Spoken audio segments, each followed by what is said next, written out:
아버지 하나님, 우리에게 만 개의 입이 있으랄지라도 그 입을 가지고 우리 구주의 우리 주님의 그 은총을 늘 찬송하며 살기를 원한다고 이 시간도 아버지 하나님께 찬송하며 이 하루의 문을 엽니다.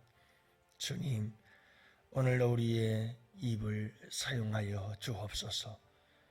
아버지 하나님, 우리의 입이 하나이지만 아버지께서 만 개의 입처럼 써주시어서 오늘도 가는 곳곳마다 아버지 하나님 영혼을 살리고, 오늘도 아버지 하나님 우리의 입을 주님께서 복되고 귀한 입으로 써주시어서 주의 영광 나타내고 찬송하고, 또한 아버지 하나님 오늘도 기도로 시작하며 이렇게 온종일 우리 주님을 향한 아름다운 입이 될 수 있도록 주님께서 써주시기를 간절히 기도합니다.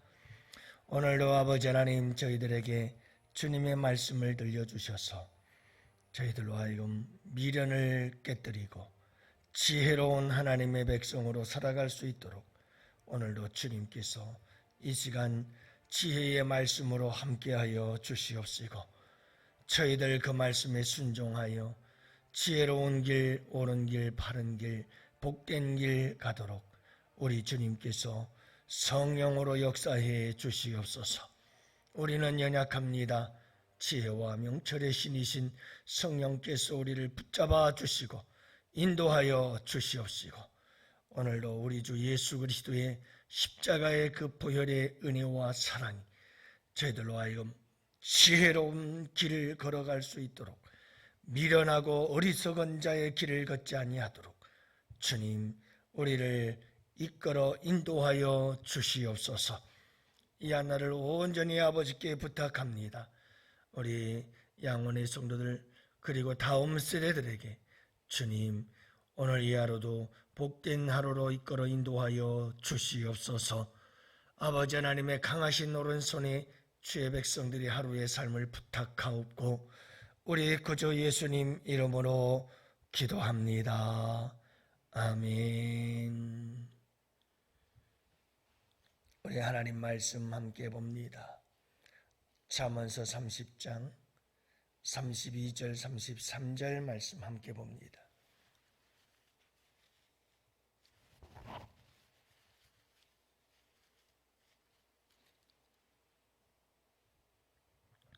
잠언서 30장 31절 32절 33절 다 같이 함께 보십니다. 만일 내가 미련하여 스스로 높은 채 하였거나 혹 악한 일을 도모하였거든 내 손으로 입을 막으라. 대저 젖을 저으면 엉긴 젖이 되고 코를 비틀면 피가 나는 것 같이 너를 격동하면 다툼이 남이니라. 아멘. 할렐루야. 좋은 하루입니다. 오늘도 우리 주님과 함께 하시는 복된 하루 되시기를 바라고요. 오늘 주시는 주님의 말씀을 붙잡고 오늘도 내 발의 등이요 내 길의 빛이 되어서 이 하루 참 귀하고 복된 하루 되시기를 축복합니다. 수년 전 이야기죠. 한 중학생이 선생님께로부터 심한 꾸지람을 듣고는 마음의 상처가 되어서 자신의 집 옥상에서 뛰어내려 자살을 시도한 사건이 있었습니다. 선생의 그저 감정적인 말 한마디, 생각 없이 내뱉은 한마디가 아이에게는 죽음과 같은 고통이었던 것 같습니다. 그래서 이렇게 죽음을 극단적인 선택을 할 수밖에 없었던, 참 말 한마디가 무섭다라고 하는 것을 우리가 항상 기억해야 합니다. 이 시대를 가리켜서 한마디로 말한다면 폭력의 시대다 이렇게 말할 수가 있습니다. 그래서 학폭, 학력, 학교 폭력에 대해서 얼마나 많은 이야기들을 하고 있습니까? 자라나는 아이들, 학교 내에서의 폭력들, 그뿐만이 아니죠. 사춘기요, 질풍노도의 시대이기 때문에 그들에게 학교에서의 폭력이 있다고 말할런지 모르겠습니다. 그렇지만은 않습니다.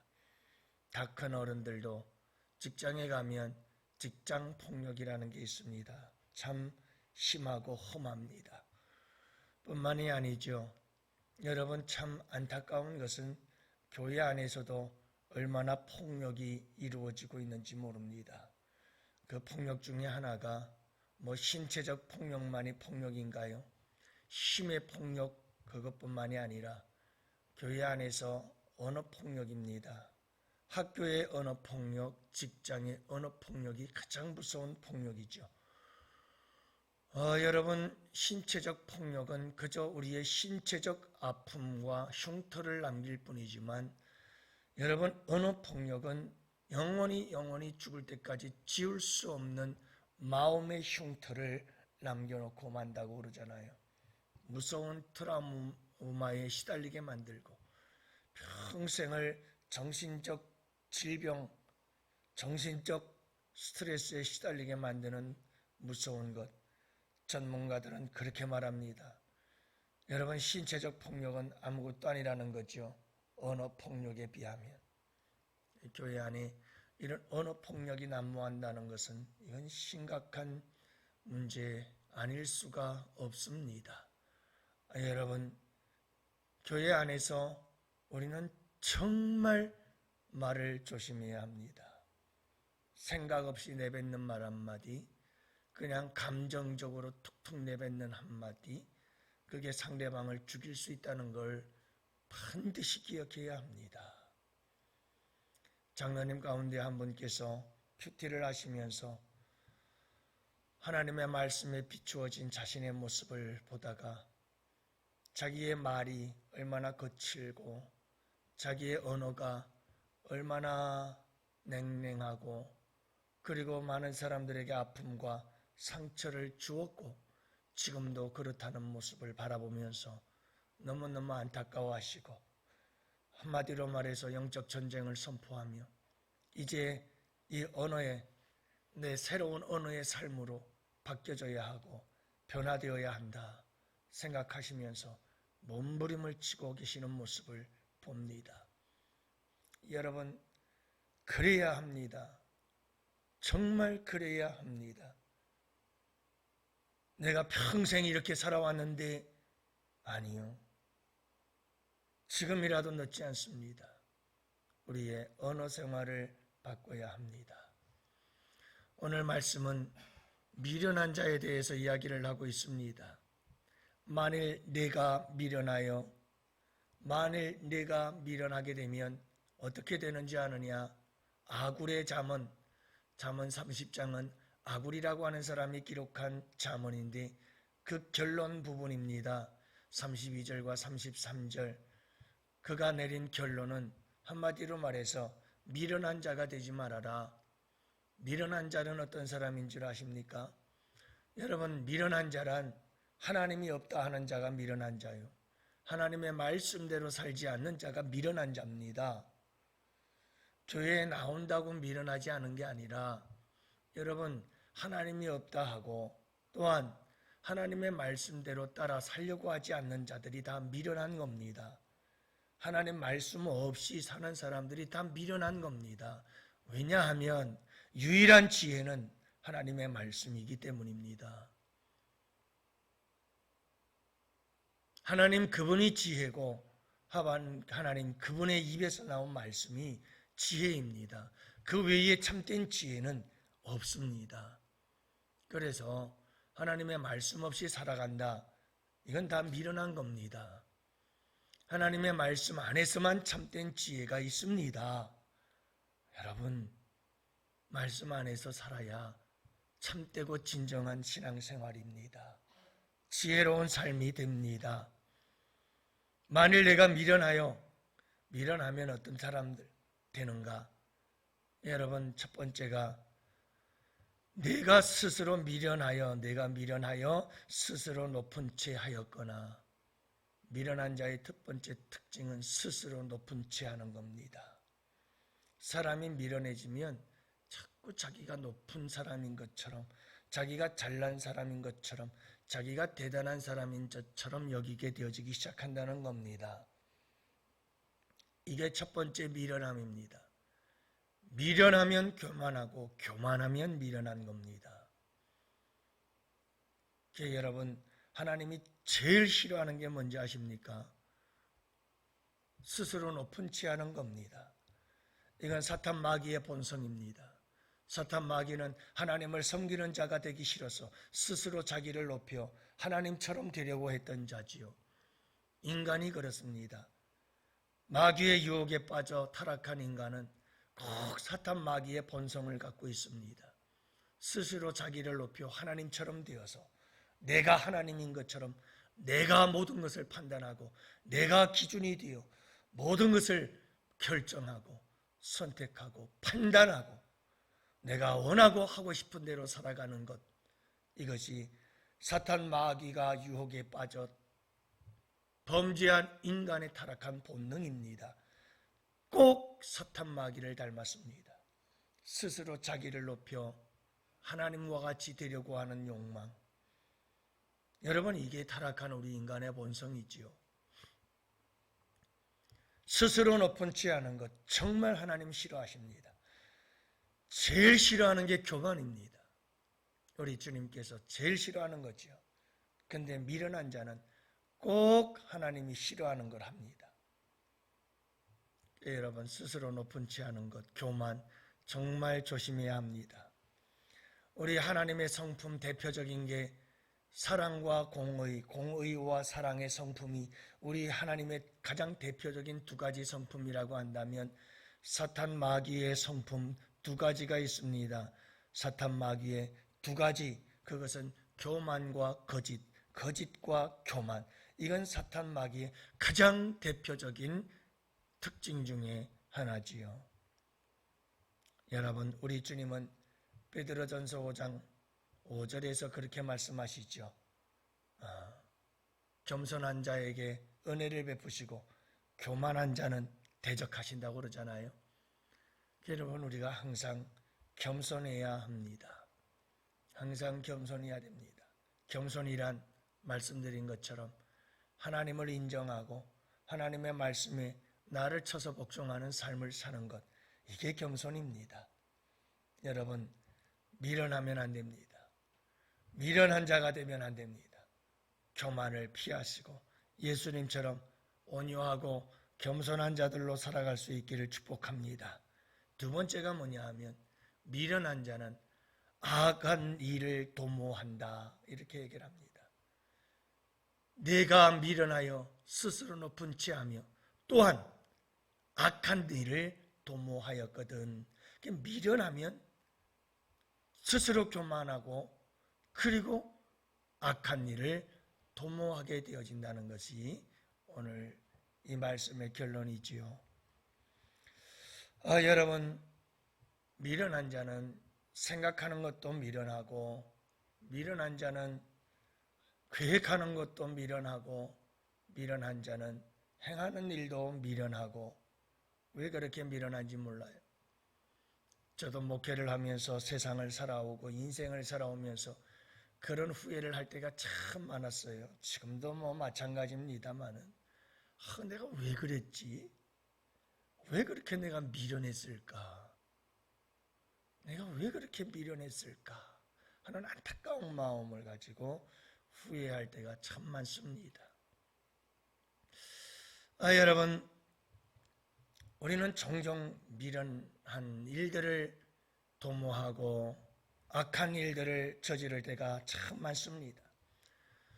여러분, 우리에게 정말 중요한 것, 악을 도모한다는 것도 마찬가지입니다. 여기서 악이라는 게 뭘까?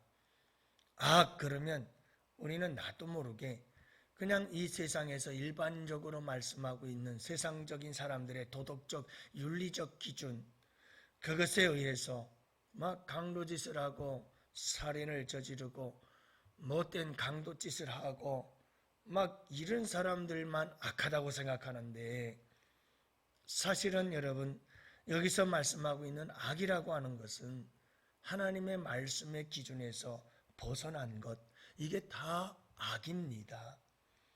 기도하라고 하는데 기도하지 않으면 악이요. 전도하라고 하는데 전도하지 않으면 악이요. 여러분, 하나님의 말씀 하라 하지 말라 하신 모든 말씀, 가장 우리 기독교 성경 66권의 핵심 중의 핵심, 하나님 사랑과 이웃 사랑. 여러분, 이거 없이 살면 그게 악한 삶입니다. 우리는 이 악이라고 하는 것을 세상 사람들의 기준으로 생각하면 안 됩니다. 여러분, 가장 중요한 것은 하나님 사랑과 이웃 사랑이지요. 한번 우리가 마음에 결심을 하고 여러분 하루에 10번 이상은 하나님, 주님, 우리 예수님을 향해서 주님 사랑해요 라고 고백만 할 수 있다면 하나님 사랑과 이웃 사랑의 삶을 살아갈 수 있지 않겠나 싶어요. 여러분, 사랑 고백을 좀 많이 하세요. 우리 주님께 주님 사랑해요. 여러분, 부끄러우면 찬양 부르세요. 사랑합니다 나의 예수님, 사랑합니다 아주 많이요. 여러분, 그런 사랑의 고백을 가지고 살아가세요. 그러면 지혜로운 자가 되는 거예요. 주님을 향해서 사랑한다는 고백만 해도 막 내 마음이 뭉클하고 눈물이 나려고 하고 주님께 얼마나 감사한지 몰라요. 사랑하는 성도 여러분, 미련한 자는 자꾸 하나님의 말씀을 떠나서 딴 생각을 해요. 미련한 자는 하나님의 말씀을 떠나서 자꾸 세상적인 것만 생각하고 자꾸 육신적인 소욕에 사로잡혀 탐욕과 욕망의 삶을 살게 되어지고 자꾸 여러분 타락한 인간의 본능에 사로잡혀서 이기적이고 철저히 자기중심적인 삶을 살려고 몸부림을 치는 게 이게 인간이에요. 그래서 우리에게는 정말 중요한 게 뭐냐면 여러분들 하나님의 말씀 안에서 악을 도모하지 말고 여러분 지혜롭게 하나님의 말씀 안에서 복된 삶을 살아갈 수 있고 복된 일들을 생각하고 계획하고 행할 줄 아는 사람들이 되시기를 축복해요.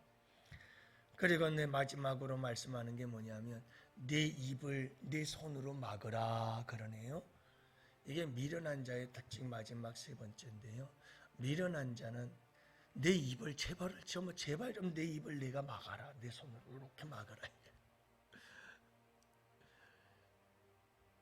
왜 그럴까요? 33절에 설명을 해주고 있어요. 젖을 저으면 엉킨 젖이 되지요. 그죠? 여러분, 코를 비틀면 어떻게 됩니까? 코피가 나죠. 예전에 그렇게 어릴 때 장난하다가 많은 애들 코피 흘리게 만들고 나도 코피가 나고 그랬던 적이 있는 것 같아요. 뭐 놀이를 하다 코를 끼고 그냥 팍 돌리다가 말이죠. 코피가 터져서 코피가 나곤 했던 기억이 있는데 여러분, 코를 비틀면 코피가 나죠. 마찬가지예요. 여러분, 미련한 자는 꼭 하는 일이 저지르는 일이 있는데 그게 입의 실수요. 말의 실수요. 그래가지고 보면 여러분 코를 비틀면 코피가 나는 것 같이 꼭 미련한 자는 다른 사람들의 노를 격동시켜서 다툼이 일어나도록 만든다 이 말이에요. 미련한 자는 어떤 사람이냐면 가는 곳마다 사람들에게 막 노를 격동시켜 그리고는 꼭 가는 곳마다 싸움을 일으키는 사람들이 어디를 가도 다툼을 일으켜요. 자꾸 싸움을 일으켜요. 미련한 자는 어디를 가든 꼭 입이 방정이야. 오도방정이지요. 그래가지고는 싸움을 일으키고 다툼을 일으켜요. 이게 미련한 자의 특징이에요. 그러니 제발 좀 내 입을 내가 좀 가려라 이 말이에요. 나발이라고 하는 사람이 있었잖아요. 여러분, 이 나발이라고 하는 사람은 굉장히 부자였어요. 다윗이 사울 왕을 쫓겨다닐 때 이 나발이라고 하는 사람이 갑부였는데 양털을 깎는 날이 있었어요. 그래서 다윗이 야, 저 나발이라고 하는 부자가 양털을 깎는데 너네들 좀 가서 도와주어라. 그래서 부하들을 통해서 양털 깎는 나발을 지켜줬어요. 왜냐하면 양털을 깎을 때 강도들이 많았어요. 이때 강도들이 나타나가지고는 양털을 깎아 놓으면 다 빼앗아 가버리곤 했거든요. 다윗이 지켜준 거예요. 그러다가 다윗이 부하들이 배가 고파 먹을 게 없어. 그래서 나발에게 사람을 보내요. 젊은 사람들을 보내가지고 우리가 먹을 것이 없으니 지난번에 우리도 좀 도와줬으니까 당신 부자니 좀 먹을 것 좀 주시오. 그랬더니 나발이 뭐라고 그러는 줄 알아요? 아니 요즘에 종들 가운데 주인을 대적하고 도망쳐 나온 종들이 많다고 하는데 내가 다윗이 누구지도 모르는데 내가 왜 도와주냐? 여러분 그게 뭐냐 하면 사울 왕의 주인을 대적하고 도망쳐 나온 종놈이라는 거예요. 다윗 보고. 그러면서 다윗을 얼마나 모욕을 주는 말입니까? 그러니 여러분 다윗이 노가 격동해서 그래서 가만히 안 두겠다. 그래서 부하들을 데리고 무장을 하고 이 나발의 집안을 완전히 멸해버리겠다고 막 나발의 집을 향해서 가지요. 그때 아비가일이라고 하는 여인이 나타나요. 나발의 아내예요. 그가 나타나서 부종들에게 먹을 것 챙겨라. 그리고 그 소식을 듣고는 종들에게 먹을 것 다 챙겨가지고 빨리 달려가서 다윗 앞에 딱 엎드려가지고 잘못했습니다. 우리 남편이 참 잘못을 저질렀네요. 여기 먹을 것을 잔뜩 싸왔으니 노여움을 푸십시오. 그래가지고 겨우 집안의 멸망을 면했지만 하나님께서 나발을 치셔서 나발이 죽게 되지요. 아비가일은 다윗 왕의 아내가 되어집니다.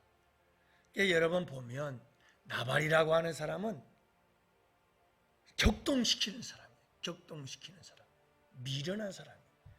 싸움을 자처하는 사람이에요. 다툼을 일으키는 사람. 아비가일은 다툼을 잠잠하게 하는 사람. 노를 다툼을 여러분 잠잠하게 만드는 사람이죠.